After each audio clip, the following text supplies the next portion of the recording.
Welcome to SD. Big Boss பார்த்தப்ப நிஜமாகவே இதை நம்ம விஜய் சேதுபதி சார்கிட்ட இருந்து எதிர்பார்க்கல அப்படின்ற மாதிரி தான் எனக்கு தோணுச்சு. ஏன்னா ப்ரொமோவில் இவ்வளோ தான் இருக்காங்க, அதோட இம்பேக்ட் வந்து போக போக மெதுவாக தான் தெரியும் அப்படின்ற மாதிரி நினச்சேன். ஆனால் ஃபஸ்ட்டு இன்ட்ரொடக்ஷன்லேயே செம்மையாக கலக்கிட்டார் சார் அப்படின்றத தான் நம்ம சொல்லணும். ஏன்னா வந்து அவர் எல்லாருக்கும் இமீடியட்டாக ரிப்ளை கொடுத்தாரு. கரெக்டாக ஸ்பான்டேனியஸாக ஒருத்தவங்க சொன்னாங்கன்னா அதில் அவருக்கு கருத்து உடன்படலைன்னா உடனே அவர் ரிப்ளை பண்ணார். எனக்கு அந்த விதத்தில் அவரை வந்து ரொம்ப பிடிச்சிருந்துச்சு. நான் அதை நிஜமாகவே அவர்கிட்ட இருந்து எதிர்பார்க்கல.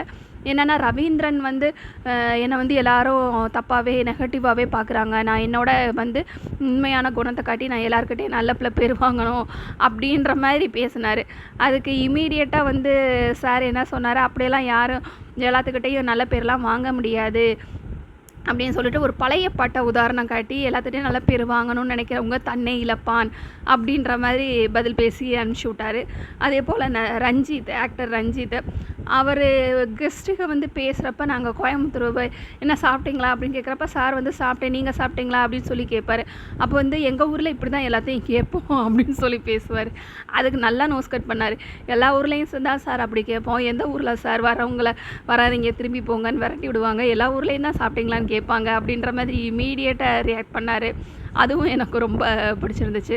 அதே போல் கண்ணம்மா சீரியலோட ஹீரோ, அவர் பேர் எனக்கு சட்டுன்னு வரல, அந்த கண்ணம்மா சீரியலோட ஹீரோ வந்து பேசுகிறப்ப யாருமே பணத்துக்கு வரமாட்டாங்க மேக்ஸிமம் அப்படின்ற மாதிரி சொல்கிறப்ப விஜய் சேதுபதி டக்குன்னு மறித்து நான்லாம் பணக்கு அதான் நேச்சுரல்ல, அதான ப்ராக்டிக்கலு, நானாக பணம் சம்பாதிக்க தான்ப்பா வந்தேன் அப்படின்ற மாதிரி சொன்னப்போ இந்த 3 அவர் வந்து பரவாயில்ல, சட்டுன்னு இமீடியட்டாக வந்து அவர் மனசில் பட்டதை கரெக்டாக பேசுகிறாரு அப்படின்ற மாதிரி தோணுச்சு.